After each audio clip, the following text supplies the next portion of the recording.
You are listening to Arutz Sheva, IsraelNationalRadio.com. You're listening to the Goldstein on Gelt Show with financial expert Douglas Goldstein. And now, here's your host, Money Maven, Doug Goldstein. Good Money Monday. Doug Goldstein here. Thanks so much for joining me. I'm very happy to have on the Goldstein on Gelt Show author Merle Temple, who wrote the book called A Ghostly Shade of Pale. But not only that, he's a former FBI agent, and in fact, he signed on with the Mississippi Bureau of Narcotics when President Nixon declared the war on drugs. Merle, real pleasure to have you. Oh, thanks, Doug. Great to be here. So when I was reading the book and looking at your bio, I have to tell you, I was really kind of struck with the fact that when you were younger, in the times of President Nixon, you signed up, and really, frankly, from the stories I've read about you, you risked life and limb in order to declare and be part of the war on drugs. And yet today in America, it seems like the war on drugs is over, not because we won, but rather because drugs have all become legal. There is no war against the illegal side of it. Certainly not like when you started. How do you feel about that?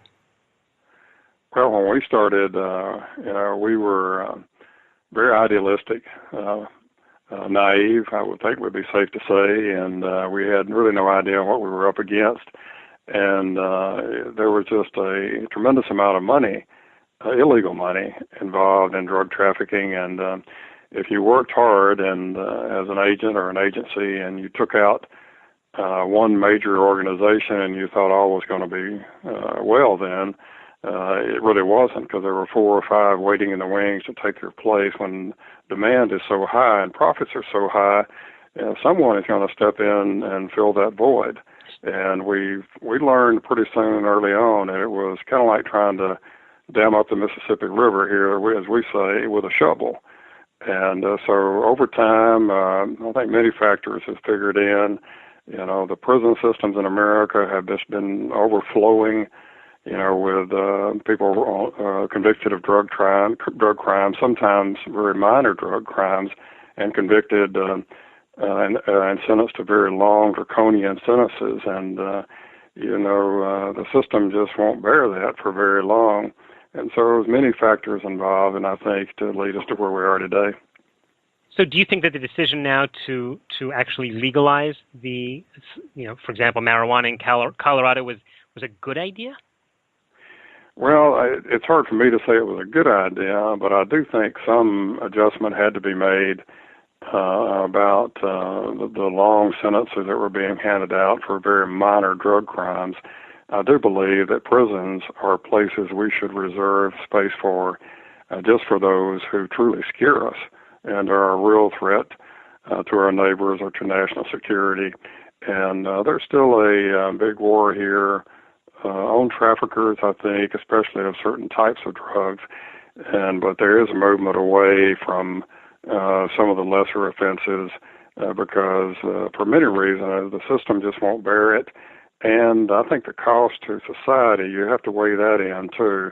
And do you lock someone up, say, for a minor possession of marijuana for a long, long time, separate that person from his or her family, and then all the effects on the family and children who are dependent on a breadwinner and for the parental figure in their lives and so on. All of those things have to be factored in.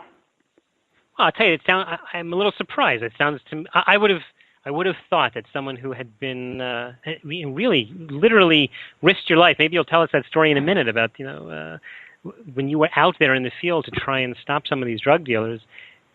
What you're saying, but maybe we should go into a little more in depth, because obviously, for example, marijuana is known to be highly addictive, right? It's certainly a big danger, which in and of itself can destroy a family, not just the father going to jail because he had it, but even if it's legal and he becomes addicted, that could certainly be problematic, no? Well, it certainly could, and I've seen the effects of drugs, firsthand, and marijuana tends to be kind of a gateway drug to more addictive drugs and more destructive drugs. And I'm not saying that it should be legalized, but I'm saying, do you want to take up valuable jail space for someone who's found to possess, an ounce or a couple of ounces of marijuana or do you want to lock up a first-time, small-time dealer who might be selling very small amounts within a limited group of people, and lock that person up for 10 or 20 years?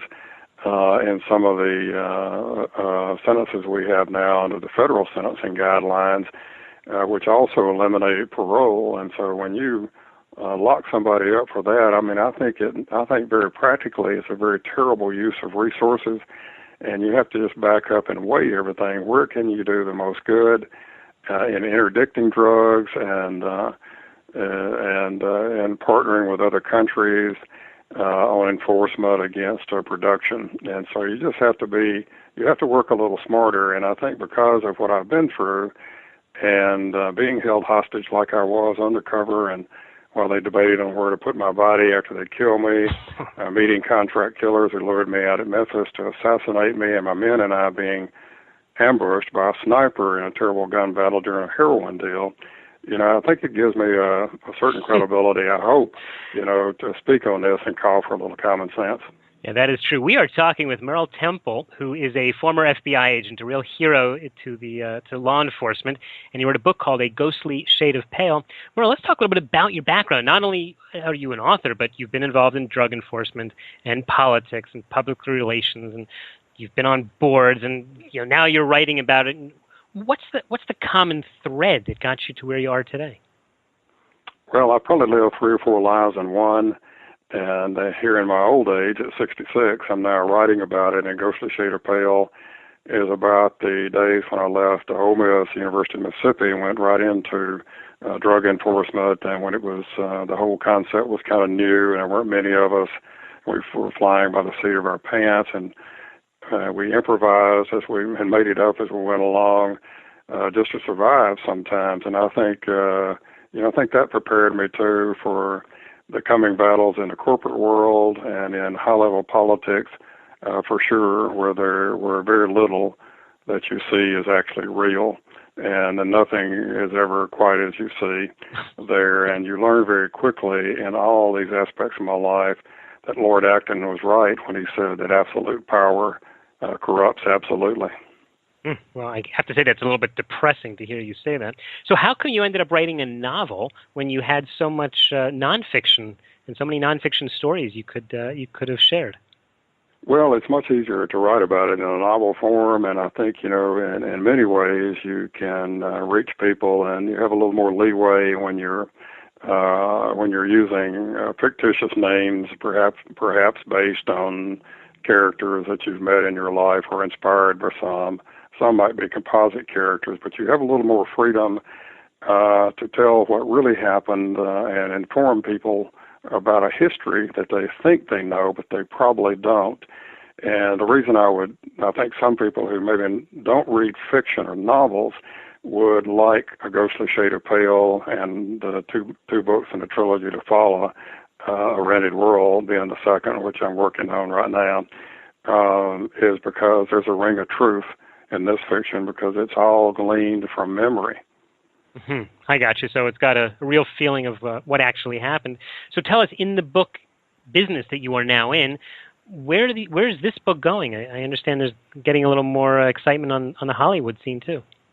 Yeah, we're invited out to Hollywood by the folks at Criminal Minds, a long-running TV show, and one of the guys there gave us a recommendation for the cover of the book, and we signed for the cast and did a tour of Hollywood, did radio and television, met with producers that made Saving Private Ryan, and a lot of fairy tale type experiences. And now, just recently, I had dinner with Morgan Freeman, and a friend of mine at Criminal Minds is writing the screenplay from A Ghostly Shade of Pale for him to read. So it's all very exciting, and we're just waiting to see what happens and where we're sent. It does sound very exciting, and you have certainly been through many stages of your life, and it's great that you've decided to dedicate, not knowing when you write a book, and I've written a few books myself, I can tell you, you never know if anyone other than your mother is going to read it, but so it's a real act of love to give back, and that's what you've been doing. So tell us, in the last few seconds, how can people follow you and follow your work? Well, the book and books to come are, of course, available on Amazon.com and BarnesandNoble.com, but they also can go to take a look at it in some of the reviews at www.merletemple.com, MERLETEMPLE.com, and they can send me a message there too. I love to hear from people around the world and to make new friends. That's the best part of this whole process. Sounds fabulous. All right, listen, Merle Temple, we are out of time, but I want to thank you very, very much for telling us a little bit about, not only about your book, but about your take on the current war on drugs. Merle Temple, best of luck. We will put links to everything, all the websites you spoke to, at the show notes at goldsteinongelt.com. Thanks very much.